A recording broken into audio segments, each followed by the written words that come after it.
حمید کی ایک مشہور آیا مبارکہ تلاوت کرنے کی سعادت حاصل کی۔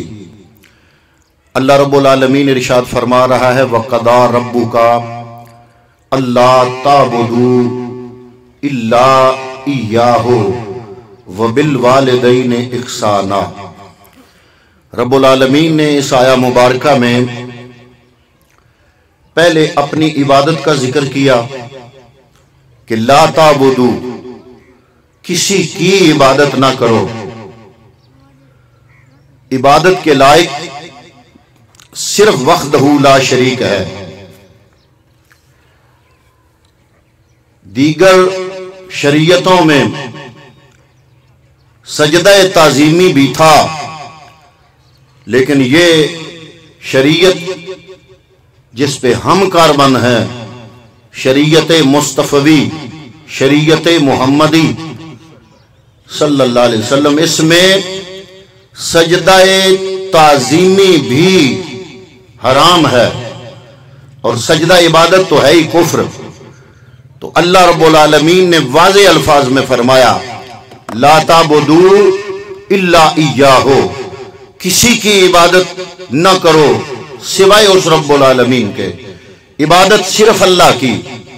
اگلی بات جو قابل غور ہے، اللہ رب العالمین نے اپنی عبادت کے ساتھ بالکل ملا کے جو اگلا حکم ارشاد فرمایا، بڑی حیران کن بات ہے کہ قرآن مجید میں متعدد مقامات پر جہاں پر اللہ رب العالمین نے اپنی عبادت کا ذکر کیا تو رب نے اپنی عبادت کے ساتھ ملا کے، ملحق ساتھ ملا کے اگر دوسرا کوئی حکم دیا تو وہ ہے والدین کے ساتھ حسن سلوک کرو۔ یہاں پر بھی اس آیا مبارکہ میں اللہ رب العالمین نے اللہ کی عبادت صرف خدا کی، اس کا تذکرہ کرنے کے بعد درمیان میں واو عطفہ بھی نہیں اور کوئی اور فاصلہ نہیں، کوئی اور حکم نہیں، فرمایا وَبِالْوَالِدَيْنِ إِحْسَانًا، درمیان میں کوئی اور حکم نہیں، اللہ کی عبادت اور والدین کے ساتھ حسن سلوک۔ یہاں پر علماء مفسرین نے ایک باریک سا لطیف سا نقطہ بیان فرمایا۔ علماء فرماتے ہیں کہ اللہ نے قرآن مجید میں ایک جملے میں دو حکم جب دیے نا تو اس کا یہ مطلب ہوا کہ اگر دوسرے حکم پہ عمل نہ ہوا تو پہلے پہ بھی عمل قبول نہیں کیا جائے گا، اور علماء نے اس کی مثال دی۔ علماء نے فرمایا جیسے اللہ نے قرآن مجید میں فرمایا اطیعوا اللہ واطیعوا الرسول، اللہ کی اطاعت کرو اور اللہ کے رسول کی اطاعت کرو۔ تو یہاں پر علماء مفسرین فرماتے ہیں کہ اگر کسی نے رسول کی اطاعت نہ کی تو اس کی اللہ کی بھی اطاعت قابل قبول نہیں ہوگی۔ دوسری مثال علماء مفسرین ارشاد فرماتے ہیں کہ اللہ نے قرآن مجید میں فرمایا اقیموا الصلاۃ وآتوا الزکاۃ، نماز ادا کرو اور زکات دو۔ اگر کوئی صاحب استطاعت، صاحب نصاب، جس پہ زکات فرض ہوتی ہے، ہونے کے باوجود زکات کا انکار کرے گا تو اس کی نماز بھی اللہ کی بارگاہ میں قبول نہیں ہوگی۔ تیسری مثال علماء کرام نے دی، فرمایا قرآن مجید میں اللہ نے ارشاد فرمایا انشکر لی ولوالدیک، بڑی قابل غور بات ہے، رب کا جملہ فرمایا انشکر لی ولوالدیک، اللہ فرمایا کہ میں رب العالمین کا شکر ادا کرو اور اپنے والدین کا شکر ادا کرو۔ آپ اندازہ لگائیں اللہ رب العالمین نے قرآن مجید میں اپنی عبادت کے بعد جو اگلا حکم ارشاد فرمایا وہ ہے والدین کے ساتھ حسن سلوک۔ اگر ایک آدمی والدین کے ساتھ حسن سلوک نہیں کرتا تو رب العالمین اس کی عبادت بھی قبول نہیں کرتا۔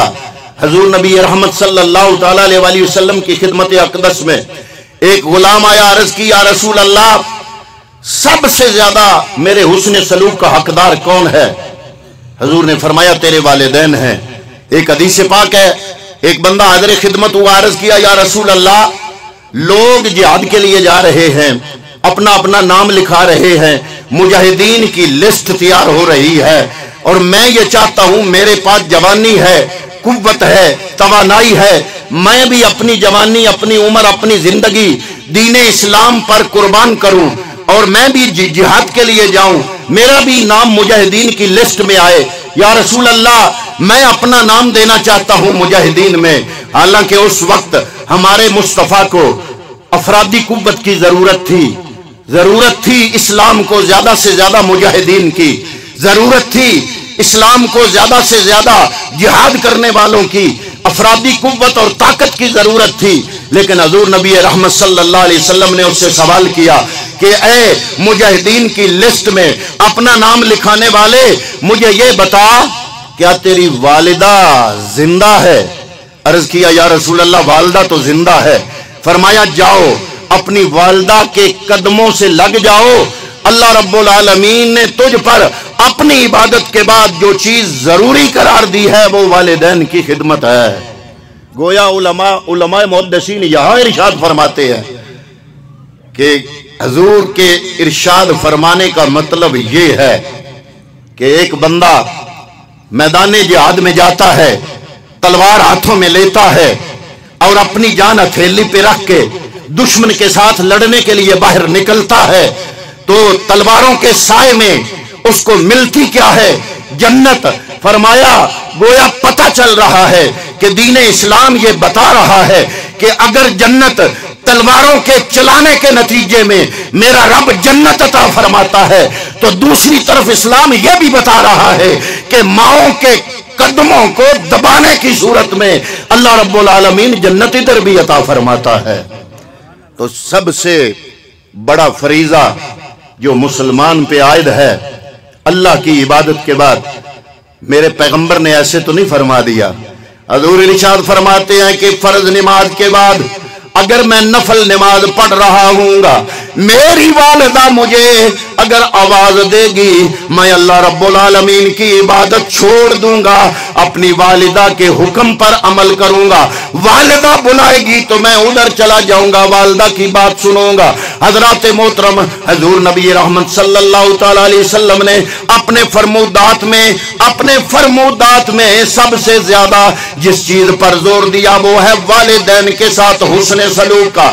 اور میں تو بڑا حیران ہوتا ہوں کہ اے الہ العالمین، میرے محبوب مکرم صلی اللہ علیہ وسلم کو جب تو نے نبی بنا کر مبعوث فرمایا، کسی نبی کو کسی علاقے میں، کسی کو کسی علاقے میں، میرے آقا کے مبعوث ہونے کے لیے میرے رب العالمین نے جو علاقہ منتخب فرمایا وہ علاقہ بڑا سخت علاقہ تھا۔ وہ لوگ ایسے تھے جو انسانیت کے نام سے بھی ناواقف تھے۔ ارے وہ لوگ ایسے لوگ تھے جس زمانے میں میرے محبوب جلوہ افروز ہوئے، حضور کی ولادت باسعادت کا ماہ مبارک ہے، ربیع الاول کے ایام چل رہے ہیں۔ حضور نبی رحمت صلی اللہ تعالی علیہ وسلم جس معاشرے میں جلوہ گر ہوئے، اللہ رب العالمین نے جو معاشرہ منتخب کیا حضور کی آمد اور ولادت کے حوالے سے، اگر آپ جائزہ لے تمام اس وقت کی کائنات کا، سب سے زیادہ دگرگوں صورتحال اور سب سے زیادہ وہ لوگ جو انسانیت کے نام سے ناشنا تھے وہ اس ایریا میں، اس معاشرہ میں پائے جاتے ہیں۔ حضرات محترم، آسمان کی آنکھ نے دیکھا عکاظ کا میلہ جو کعبے میں لگتا تھا، اس میں لوگ اپنی اپنی چیزیں فروخت کرنے کے لیے لاتے ہیں۔ آسمان کی آنکھ نے یہ نظارہ بھی دیکھا کہ ایک نوجوان کے کندھوں پہ کوئی عورت سوار ہے اور وہ ہوکا لگا رہا ہے کہ اس کی قیمت تو 600 درہم تھی، لیکن یہ میرے کسی کام کی نہیں، یہ میری ماں ہے۔ اگر کسی کو ملازمہ چاہیے، اگر کسی کو خادمہ چاہیے، اگر کسی کو نوکرانی چاہیے، یہ میں اپنی ماں جو میری کسی کام کی نہیں، میں بیچنے کے لیے آیا ہوں۔ اس کی قیمت تو 600 درہم ہے، لیکن میں 400 درہم میں بھی فروخت کرنے کے لیے تیار ہوں۔ حضرات محترم، اندازہ لگا لو انسانیت کتنی گری ہوئی ہے۔ انسانیت اس حد تک گر گئی ہے کہ اپنی ماں کو اس کا بیٹا اپنے کندھوں پہ اٹھا کے بیچنے کے لیے ہوکا لگاتا ہے۔ حضرات محترم، ذرا اس معاشرے کا اندازہ لگائیں جس گھر میں بچی پیدا ہوتی ہے تو بچی کا پیدا ہونا اپنے لیے عیب سمجھا جاتا ہے اور اس کو زندہ درگور کر دیا جاتا ہے۔ بچی معصوم، بچی چیخ رہی ہے،